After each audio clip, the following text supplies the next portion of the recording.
All right, let's jump right into a question that sounds, well, a little crazy at first. Can you actually measure meditation? I know, it sounds pretty absurd, right? How can you put a number on something so personal, so internal? It's not like you get a score at the end. Exactly. This isn't golf. There's no par score to beat. And yet, this is the exact puzzle that thinker Sundar Rajan set out to solve. He believed that if we're going to approach meditation seriously, we need some kind of real internal yardstick to know if we're on the right track. So how do you find the right way to measure something? Well, sometimes the best way to start is by figuring out what it isn't. You have to clear away all the clutter first.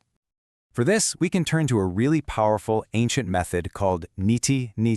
That's pronounced niti. And it literally just means not this, not this. It's like a process of elimination. You peel away the layers of an onion, saying it's not this, until you get to the absolute core of the matter. So, applying that neti logic, we can immediately identify 7 really common but totally misleading ways people try to judge their meditation. First up, clock time. Look, sitting for an hour sounds impressive, but if your mind is just wandering the whole time, it's not nearly as effective as 5 minutes of deep focus. Then there's physical refreshment. Feeling good after is awesome, but it's a side effect, not the goal itself. Same goes for posture perfection and impressive stillness. Trying to look like a perfect Zen statue can actually just become a massive distraction. A huge one is thought suppression, the idea that you're supposed to have a completely blank mind. That's a myth. The real skill is noticing your thoughts without getting swept away. And finally, chasing weird sensory effects like seeing lights or hearing strange sounds, those are just distractions. They're not the destination. Okay, so this is where it gets really good. After you strip away all that noise, the clock, the posture, the visions, what are you left with? What are the real signposts? This was the breakthrough. What emerged were 3 simple, authentic, internal measures. And what's so cool about this is that you won't just find this list in some ancient scripture or a modern self-help book. These 3 came out of the author's own deep practice and brainstorming, creating a kind of internal GPS for your meditation. And here they are, the 3 true signposts: absorption, peace, and bliss. Simple, right? But incredibly profound. Let's break them down. The first measure is absorption. This is all about the depth of your presence. Think about a time you were so in the zone that you lost all track of time. That's absorption.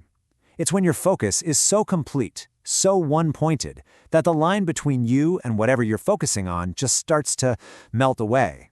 It's about the quality of your attention, not the quantity. The second measure is peace, or shanti in Sanskrit. The question to ask yourself is, did a real sense of tranquility bubble up on its own? This isn't just about things getting quiet. It's about the tangible presence of a soft, genuine calm. Honestly, this is probably the most reliable yardstick you have. If a sense of peace is growing in your practice, you know you're heading in the right direction. And the third and highest measure is bliss, or ananda. Now, we have to be really clear here. This is not the kind of happiness you get from a pay raise or a good meal. The key word is uncaused. This is a deep, profound joy that just emerges from within, for no external reason at all. It's completely independent of what's going on in your life.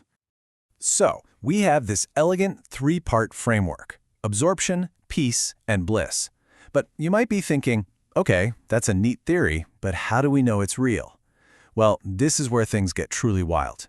This is where ancient wisdom gets tested by cutting-edge AI. And that's the right question to ask, isn't it? Is this just one person's idea, or does it point to a universal truth? To figure that out, a really bold experiment was conducted using ChatGPT. The AI was given this very specific prompt. It was asked to create a chart with absorption, peace, and bliss on the y-axis. On the x-axis, it was told to map out a progression of practices from things like modern meditation apps all the way to the classical yogic stages described in the Bhagavad Gita. But here's the absolute kicker. It was given 0 numerical data, none. It had to map the whole thing out purely conceptually. So the AI couldn't just crunch numbers. It had to synthesize its understanding from thousands of texts, understand the goals of each practice, and then figure out how they related to absorption, peace, and bliss. It had to create a map of the inner journey on its own. And what it produced was just astounding. It autonomously generated a perfectly logical progression. It put guided apps at the very beginning, showing low levels of absorption and peace. Then it mapped more dedicated practices, which showed mid-levels of all 3. And at the very end, it placed the classical stages of yoga, Dharana, that's da-ra-na, dhyana, which is D-Y-A-N-A, and samadhi, sa-ma-di, as the absolute peak, where absorption, peace, and bliss all reach their highest point. It figured this out all by itself.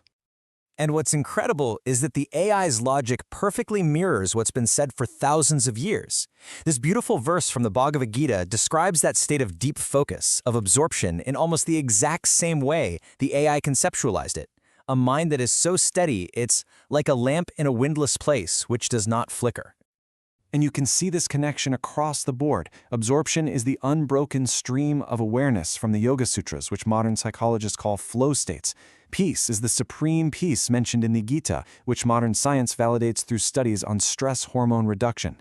And bliss, that supreme joy beyond the senses, lines up with what scientists now call peak experiences and can even measure with things like gamma wave activity in the brain. The validation is everywhere. Okay, so what does this all mean for you and your practice? How can you actually use this framework on your own journey? Here's the most important takeaway. Just stop chasing the clock. Stop worrying about how perfectly still you are. Instead, start tuning into this new internal barometer. After you meditate, just take a moment and ask yourself, how absorbed was I? Did any real peace show up? Did I feel even a tiny spark of that uncaused joy? That right there, that's your new compass. And believe me, this framework is just the starting point. These three core measures, absorption, peace, and bliss, are going to be the foundation for our very next explainer, where we're going to dive into a pretty provocative analogy, the idea that Tesla is the modern equivalent of dhyana, or spiritual meditation. It's going to be a wild ride. But until then, I want to leave you with one final question to think about. Of these three internal measures, which one resonates with you the most? Which one feels like your truest North Star on this journey? Is it absorption, peace, or bliss? Give that some thought. Thanks for joining me on this one.